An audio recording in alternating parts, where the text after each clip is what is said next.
धौलपुर उपखंड के बसेड़ी तहसील में नहर कोठी पर गंगाराम आई हॉस्पिटल जयपुर ने कैंप लगाया, जिसमें निशुल्क मरीजों का इलाज हुआ। इस मौके पर गंगाराम हॉस्पिटल के डॉक्टर ने आवाज इंडिया न्यूज चैनल संवाददाता बंटी परमार से खास बातचीत की।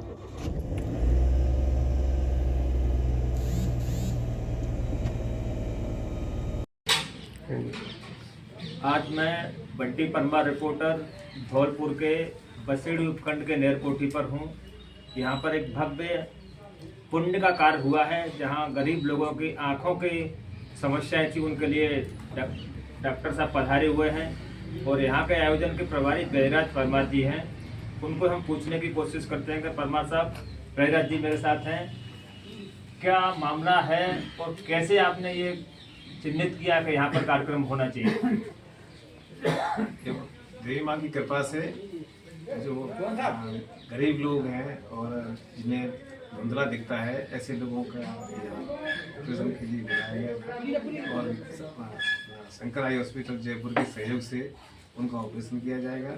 और ये मैं समझता हूँ सबसे बड़ा पुण्य का कार्य यही है, जिसलिए हमें ऐसी प्रेरणा मिली मैया की पास है कि हमने लोगों को बुला कर के यहाँ उनकी जाँच कराई और उनको हम ऑपरेशन के लिए भेज दें। एक पंक्ति आपने सुनी होगी कि दुनिया में आया उसको जाना तो है ही, मगर जो देश या समाज के लिए काम करते हुए जाता है उसकी बात ही कुछ और होती है। यूँ तो हिंदुस्तान बहुत बड़ा है, लेकिन भारत देश में ही वसुधैव कुटुंबकम के भावना को जागृत करने वाले लोग रहते हैं। और कुछ मुलाकात हमारी इससे पहले भी हुई थी कैंप के अंदर। उन्होंने, एक महात्मा जी ने कहा था कि रोटी खाने के लिए तो कुत्ते और बिल्ली पैदा हुआ करते हैं, इंसान का जन्म लिया है तो कुछ अच्छे पुण्य काम करने चाहिए, जिसको लोग हजारों पीढ़ियों तक याद करते हैं। उसी पुण्य धरा का काम इस बसेड़ी की धरती पर किया है।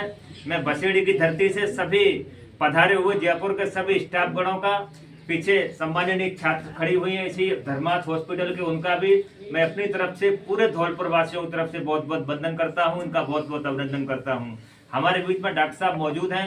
डॉक्टर साहब, क्या नाम है आपका? परिचय दें पहले आप। जी, मेरा नाम फैजान है और मैं बिलोंग करता हूँ जम्मू एंड कश्मीर से, और यहाँ शंकर आई हॉस्पिटल में पिछले कई महीनों से काम कर रहा हूँ।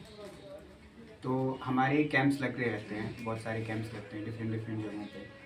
बहुत सारी ब्रांचेज हैं शंकर आई हॉस्पिटल की। अभी जयपुर के साथ हम एसोसिएटेड हैं।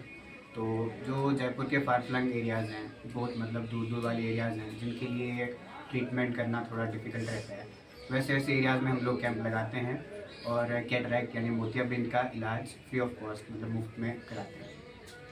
ये पुण्य का कार्य कब से आपका हॉस्पिटल कर रहा है? कितने समय से, कहाँ चल रहा है पुण्य का कार्य? जी, हमारे ऑलमोस्ट 10-12 ब्रांचेस हैं इंडिया के क्रॉस, मतलब थ्रू आउट कंट्री बहुत सारी ब्रांचेस हैं। तो हर किसी ब्रांच में कैंप्स लगते रहते हैं, हर किसी एरिया में जो कैंप्स हैं वो लगते रहते हैं। धौलपुर में कौन सा कैंप है आपका?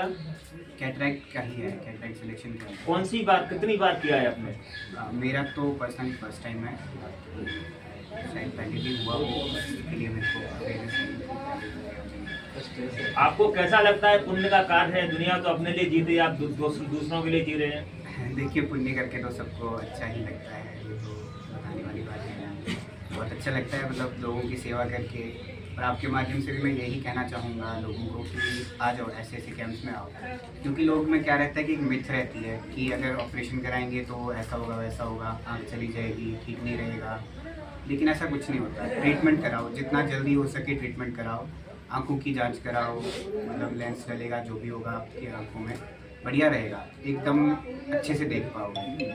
आप बहुत अच्छे डॉक्टर हैं, ये मैंने देखा आपकी बातों से, आपके व्यवहार से भी। लेकिन कई बार हमने देखा है कि गांव से लोग आते हैं, कैंपों के लिए ले जाते हैं और उनको जिस तरह आलुओं में बोरियों की तरह भर देते हैं, ऐसे जमीन पर लेटा देते हैं। कई बार मैंने देखा है कि वीडियो बार लोगों पर, अधिकारियों पर कार्रवाई हुई है। ऐसे डॉक्टरों के लिए आप क्या कहना चाहेंगे?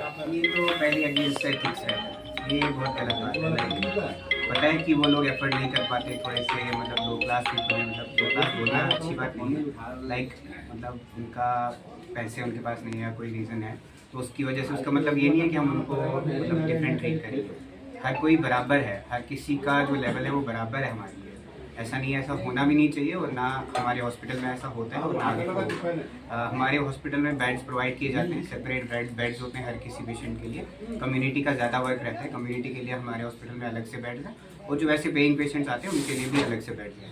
आज कितने मरीज आपने यहाँ पर देखे, कौन कौन सी बीमारियाँ थी उन लोगों की आंखों में?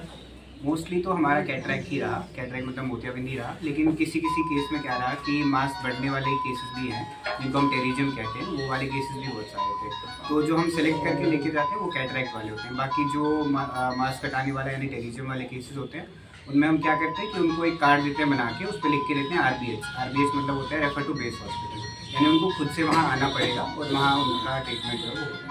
जो लोग आज यहाँ पर नहीं आ पाए हैं, किसी परिस्थिति से मौसम खराब हो गया और ये लोग, इसमें सावधानियां क्या बरतें लोग? आज के युग में इतना जल्दी लोगों को ब्लाइंडनेस की दिक्कत आ रही है, कम रोशनी की दिक्कत आ रही है, ऐसे मरीजों के लिए जो स्वस्थ हैं उनके लिए क्या संदेश देंगे आप?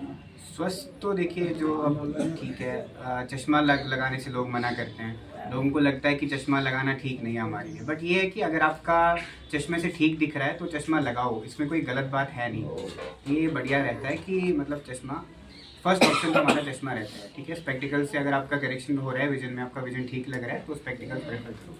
डॉक्टर साहब, पहले आपने देखा होगा कि महिलाएं काजल लगाया करती थी, पुरुष भी काजल लगाया करते थे, तो काजलों का इससे क्या संबंध है? क्या काजल लगाना चाहिए? आज का मैंने ये देखा है कि कई बच्चियां, कभी नई लड़कियां जो काजल नहीं लगा रही, कई बुजुर्ग काजल नहीं लगाते। पहले 50-60 लोगों को मैंने देखा था काजल लगाते थे।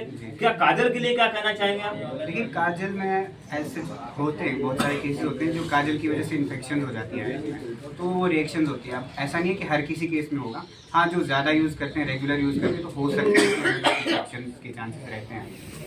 लेकिन काजल तो कंफर्टेबल था पहले, आपने बिल्कुल उल्टा ही बता दिया है। तो काजल की आवश्यकता है कि नहीं? आवश्यकता तो है, क्योंकि आजकल ये है कि मिलावट, हर चीज में मिलावट, मतलब प्योरिटी तो है नहीं। लेकिन घर पर लोग काजल बना सकते हैं, घर पर लोग काजल तो बिल्कुल प्योरिटी है, ये तो 2 मिनट लगती है, मैंने देखा। घर का काजल लगाने के लिए कहेंगे आप हिंदुस्तान की उन महिलाओं के लिए, उन पुरुषों के लिए? ये तो हमारा कल्चर चलता आ रहा है, सदियों से चलता आ रहा है लगाने का, तो ऐसे कोई दिक्कत नहीं है। बट हाँ, किसी आई में रिएक्शन हो जाती है, कुछ इन्फेक्शन वगैरह हो सकती है, तो उस केस में तो अवॉइड करना चाहिए।